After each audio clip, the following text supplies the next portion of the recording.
During my mom's birthday, everything seemed perfectly normal. Then my 10-year-old called me and said, "You need to leave. Now." Confused, I asked what was going on. With a trembling voice, she repeated, "Leave the house. Right now." I listened, and walked out. That day was the last time I ever entered my parents' home. Months later, they were begging me to forgive them. It was just a birthday. A regular, middle-of-the-road, pastel and paper napkins kind of birthday. My mom had made that fruit tart she always makes when she wants to look low effort but still superior. My dad was telling one of his go-to stories about how hard life used to be. My sister Bianca had brought balloons and was acting like she hadn't spent the morning yelling at her kids. In other words, everything felt normal. The kind of normal you stop noticing when you live inside it. Same smells. Same voices. Same rhythms. A few laughs. Some complaints.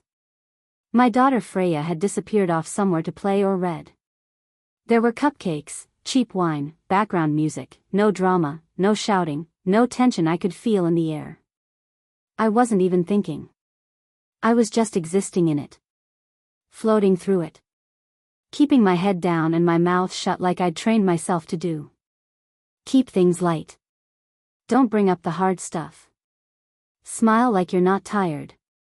Play along. Looking back now, I want to shake myself. How did I not feel it? How did I not notice anything was off? But I didn't.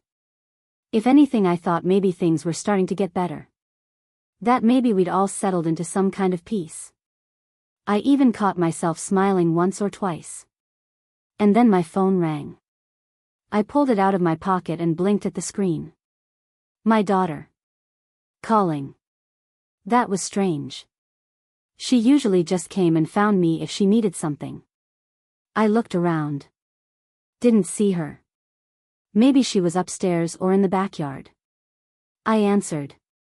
"Hey, what's up?" Her voice hit me like a punch. "Get out. Now." I stopped moving. The room didn't stop, but I did. Like the air had shifted. "What happened?" I asked. "Just get out of the house. Please. Right now." Her voice was shaking. She was whispering. She sounded scared. I stood up slowly. My mind went blank, then loud. What's going on? Did someone hurt her? Did she fall?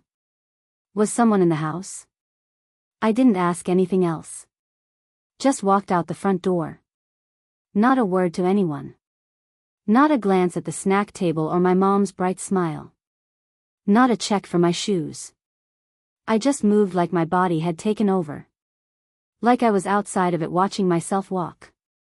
When I stepped out, the air was still warm. The garden smelled like cut grass and cheap perfume. And there she was. Standing by the driveway. Backpack over one shoulder. Her eyes locked on mine. She wasn't crying. She wasn't moving either. For a second my heart stopped. Actually stopped. Then everything caught up. I rushed over. What's going on? What happened? Can we go? She said. I don't want to talk here. Just get in the car. I looked at her. At her hands, her face, the way she clutched the straps of her bag. She wasn't injured. But she looked hollow. Did someone yell at you? I asked. Did someone say something? No, she said. Not exactly.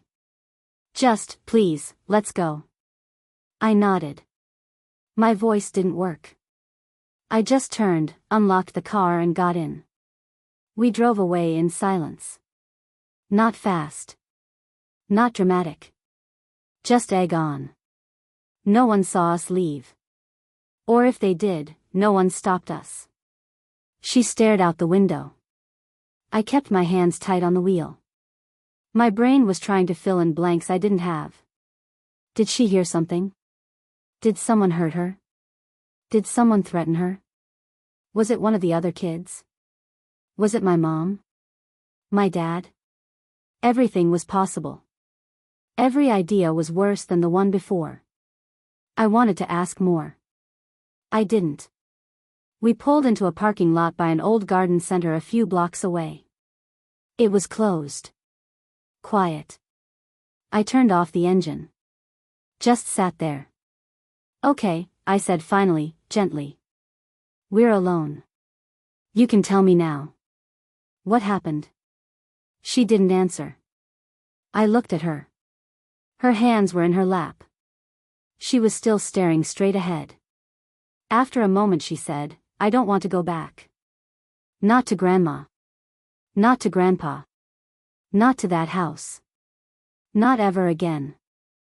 I felt like the breath had been knocked out of me. Her voice wasn't angry. Or dramatic. It was flat. Honest. The way you say something when you've already made the decision and lived with it in your head for hours before saying it out loud.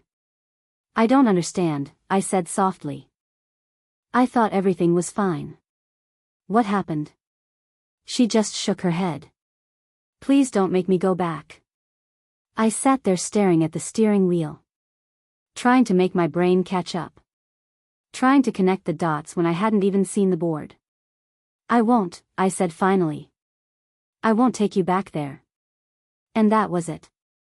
She didn't explain. I didn't push. We just sat in silence. Me wondering how I'd missed whatever she saw.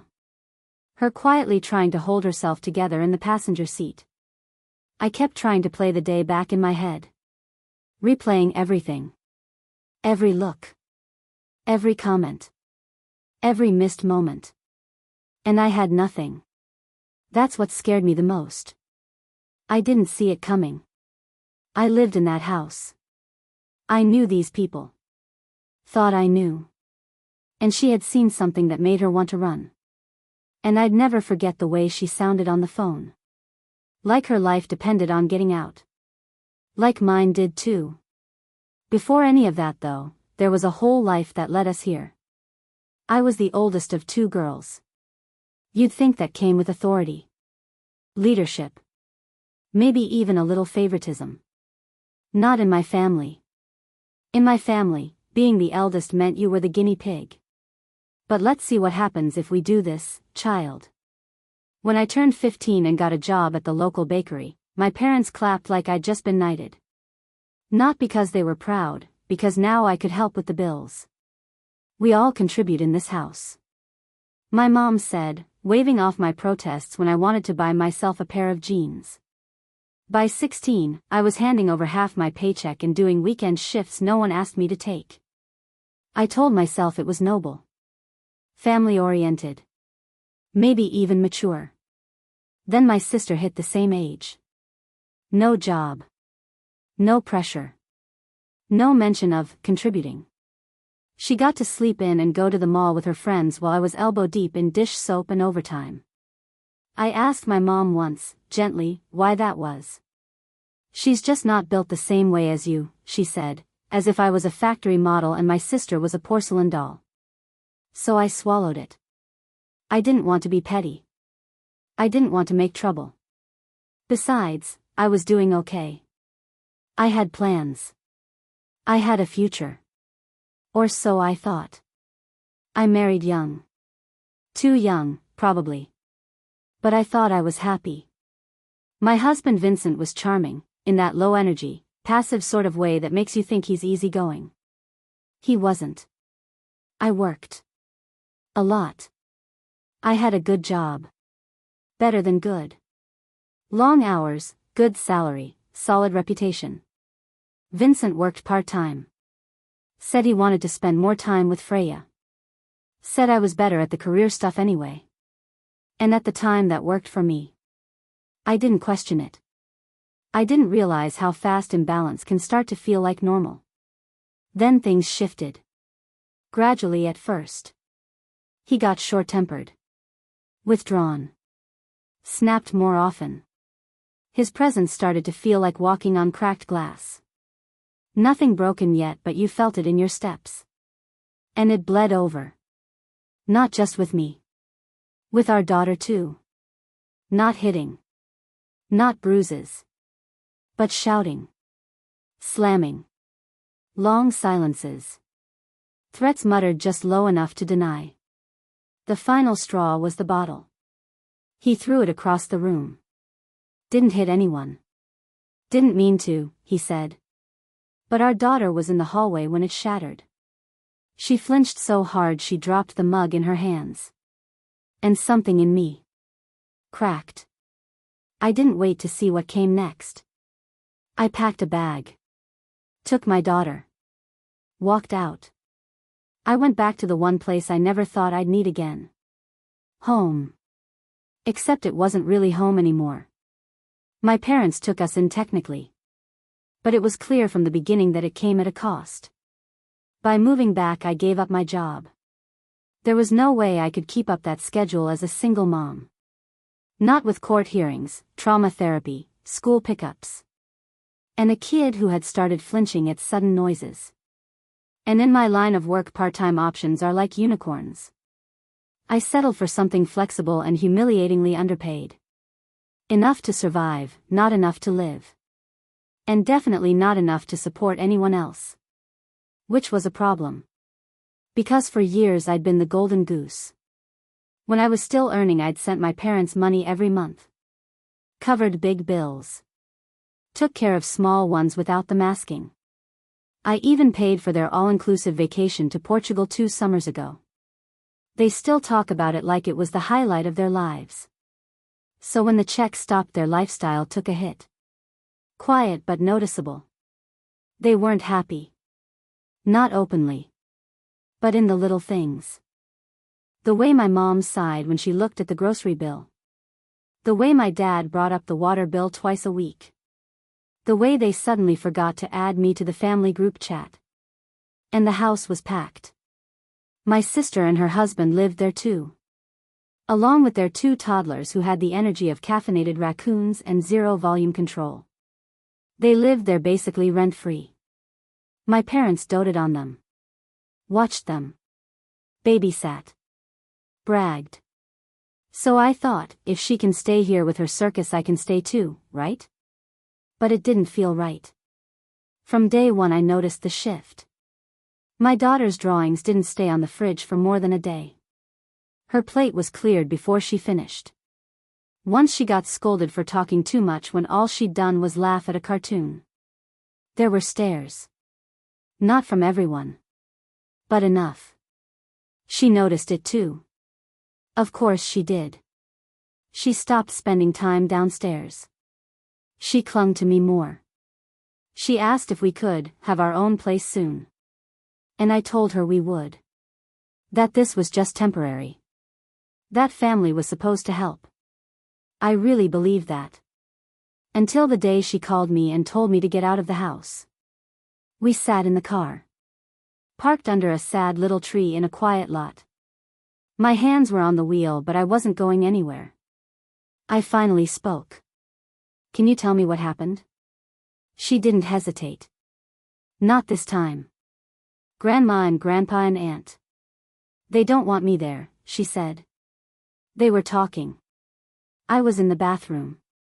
They didn't know I could hear. I stared ahead. Let her talk. They said they're going to send me back to Daddy. That I'd be better off. That they're planning something. She said it like it was just information. Weather, nothing personal. I don't want to go, she added, still looking straight out the window. I don't want to be near him. I didn't say anything. She had overheard a plan to hand her back to the man I'd taken her away from. And I hadn't seen a thing. When I was a kid I thought betrayal would be louder. Like someone yelling, surprise, with a knife in their hand. Turns out it was quieter. Sometimes it hid in bathroom tiles and murmured through thin walls. Sometimes it was whispered by the people who raised you. I looked at her. They said what? She didn't blink. They're planning to make you lose me. They were talking in the kitchen. I was in the bathroom. They didn't know. I waited, braced. They said you'd lose custody anyway. That they could help it happen faster.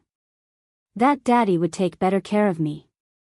And if I went back to him, then you'd go back to your old job. Start helping them again.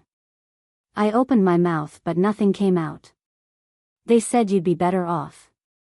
She paused. They said they could plant something. In your stuff. Drugs maybe. So it looks bad. And then call child services. Silence. They want to frame me? She just nodded. Her lips were pressed so tight together they'd gone white. And you're sure? They said it, Mom. They said it all. That I'm too much. That I never stop talking. That the house is full and it used to be so nice. They said you're not useful anymore. And that he was always the better parent. I felt something shift. Not snap, not shatter. Just shift. She said. So I packed what I could. There's two. I left. I called you. I looked down at her small backpack in the footwell. She'd remembered to grab my charger. I nearly lost it right there. Instead I turned the key and drove. I didn't go back.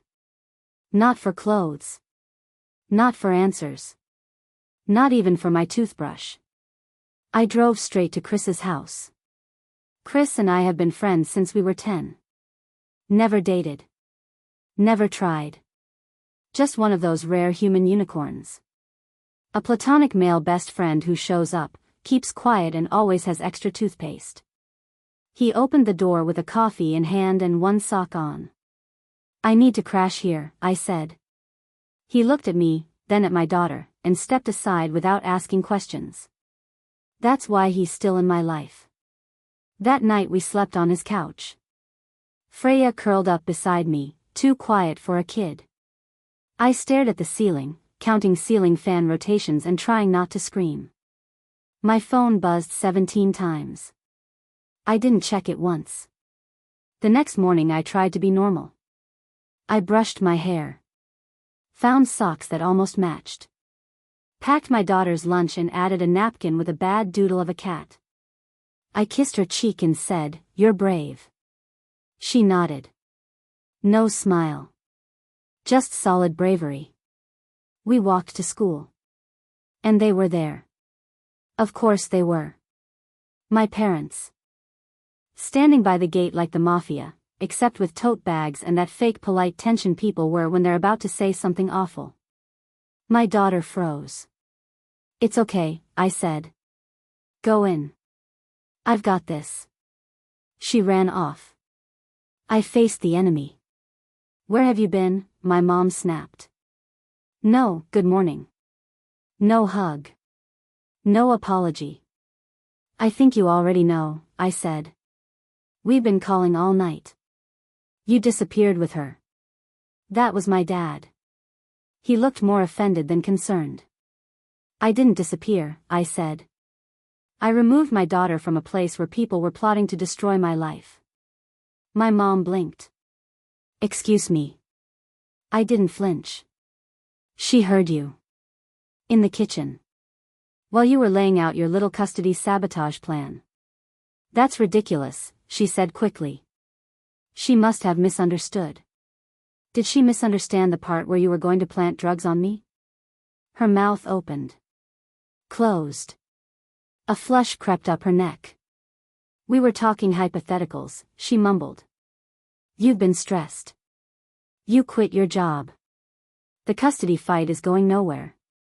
You've been trying." I cut in. "I've been trying. While you've been busy plotting my collapse because your spa weekends dried up." "That's not fair," my dad said. "We've helped you." I laughed. Actually laughed. "You housed me. After I paid your bills for years.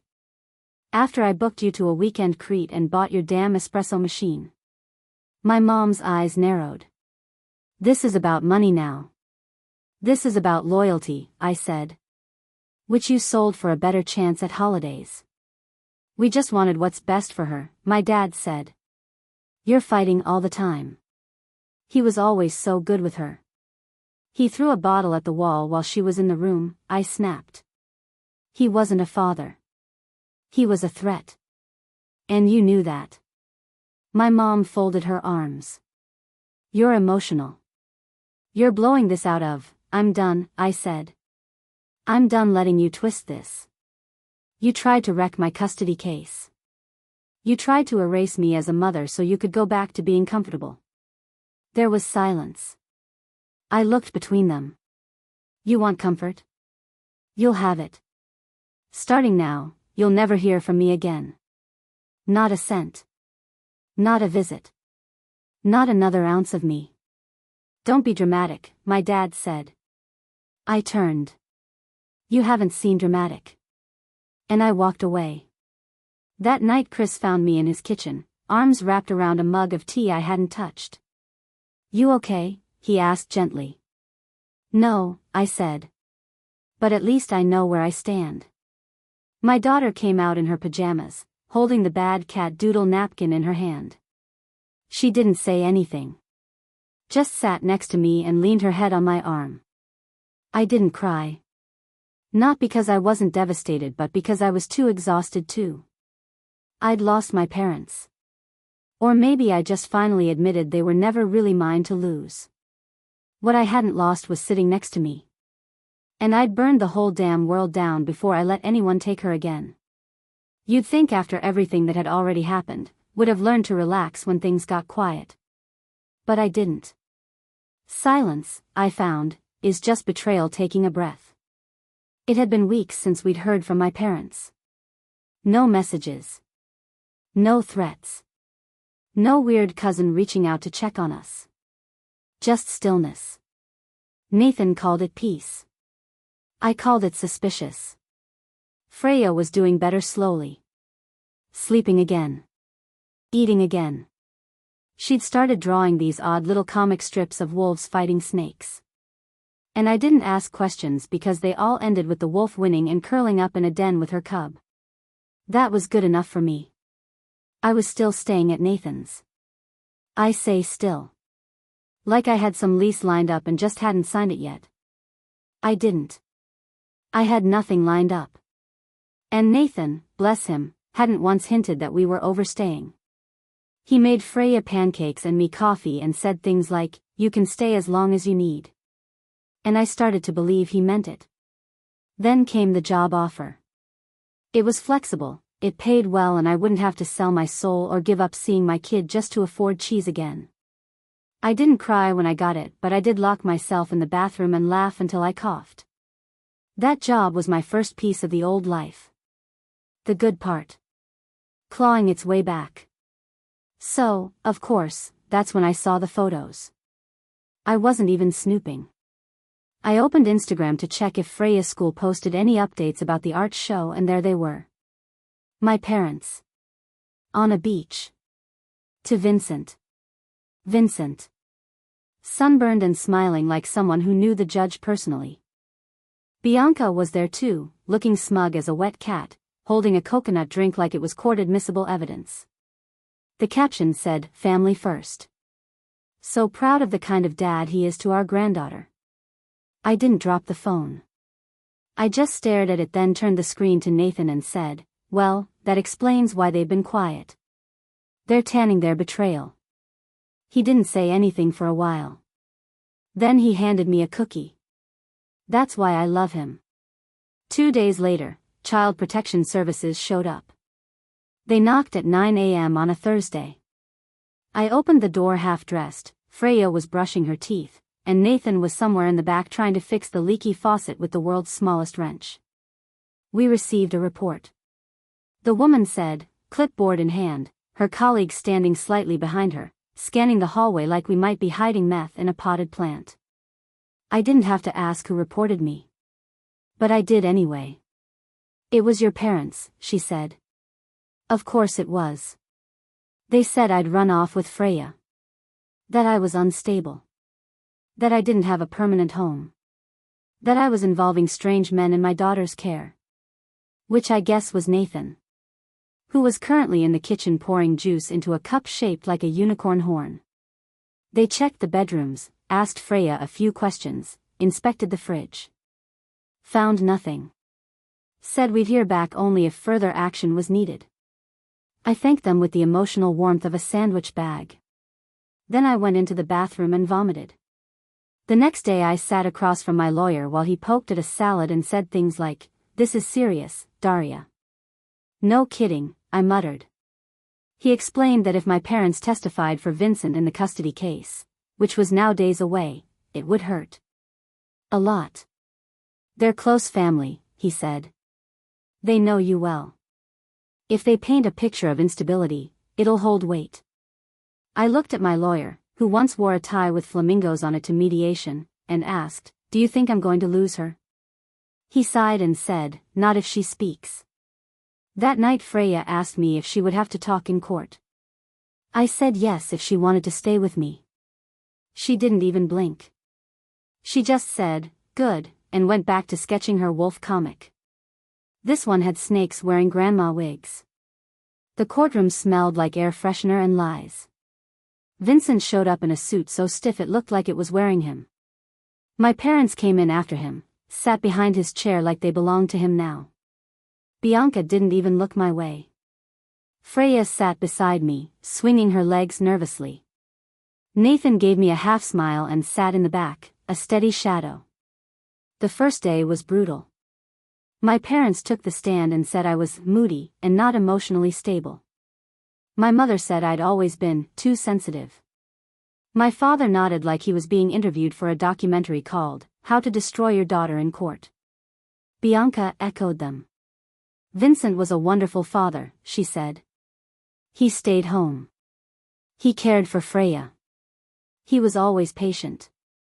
I wanted to stand up and scream, then why the hell did I leave him? But I didn't. I sat there, nails digging into my palm, while they described a version of me I didn't recognize. And then finally it was Freya's turn. She took the stand like it was a school presentation, looked at the judge, not at her father. "I want to live with my mom," she said. "She listens to me. She makes me feel safe. She's never yelled at me." They asked about Vincent. She hesitated. Then said, "He gets angry. He throws things. He threw a bottle once. It scared me." Silence. And then she said, "I don't want to live with him. I don't feel safe." They asked if anyone else ever made her uncomfortable. My grandma and aunt said they wanted me to go live with him. That they were going to make mommy lose me. They said they'd put stuff in her bag to get her in trouble. Dead silence. I wasn't crying. I couldn't cry. I felt like I'd been dropped into a vacuum. And that should have been enough. But the universe wasn't done. During the break, Vincent approached my mother. They were arguing. I couldn't hear the words, but I saw the motion, his hand grabbing her wrist hard sharp. She yanked it back. My father stepped in. Vincent stormed off. And that was the last time they ever stood near him again. They didn't come back to court. My lawyer told me later they'd withdrawn their testimony. And that we had enough. We returned to court. My lawyer brought the fire. He laid out the money trail. The car, the vacation, the hidden assets Vincent hadn't disclosed during our divorce. It was all there. Receipts, transactions. He'd bought their loyalty. And then when the money stopped, so did they. The judge ruled in my favor. I got full custody. No visitation. No contact. Vincent left the courtroom red-faced and sweating. My parents didn't show up at all. The week after the ruling, their vacation photos vanished from social media. The car was gone. The glow dried up. Nathan showed me a screenshot of one of my mom's posts before it was deleted. Sometimes family is the hardest lesson. I laughed. Actually laughed. Fast forward a year. I still wake up sometimes half expecting a war. But then I look over and see Nathan snoring into a pillow and Freya curled up on the other side with her wolf plushie, and I remember, we're okay now. Nathan and I ended up together. Which still surprises me. For the longest time I didn't see him that way. I'd known him since we were kids, back when he used to eat crayons and swear he'd be a firefighter pre-scientist when he grew up. I think I'd filed him under permanent friend material and just left him there. Turns out he'd liked me for years. He told me one night over burnt toast and dishwater wine that he never said anything because he didn't want to ruin what we had. But then something shifted. Maybe it was the way he held Freya's hand at court. Or the fact he never once tried to fix me. Just stood beside me while I unraveled and reassembled myself. Maybe it was just timing. Maybe it was everything. All I know is one night he kissed me and I kissed him back and suddenly the whole world made a bit more sense. He's good to me. Better than I thought possible. Freya loves him. He builds cardboard castles with her, listens to her wolf theories like they're gospel, and lets her win at Mario Kart exactly half the time. She told him the other day, "I'm glad you're part of our pack." He cried in the hallway. Denies it, but I saw it. There was one attempt from my parents to reconcile. They showed up at the door one Saturday morning with pancakes. Literal pancakes. Like the smell of betrayal comes with syrup. They said they didn't understand what Vincent was really like, and that maybe we could move past it all. I didn't even get to answer. Nathan stepped into the hallway, looked them dead in the eye, and said, "You need to leave. Now." Freya peeked out and nodded like backup. They left. I haven't heard from them since. I did hear through the grapevine that things haven't been easy for them. Financially they're struggling. Some people, extended family, old friends, cut ties after finding out what they tried to do. Apparently, trying to frame your daughter to win back a free babysitter and vacation fund doesn't play well at Bridge Club. Me, I'm doing okay. Especially better than okay. I've got a stable job I like. A daughter who laughs in her sleep. And a partner who makes me feel safe in ways I didn't know I needed. It's not flashy. It's not perfect. But it's mine. And I'll fight like hell to keep it.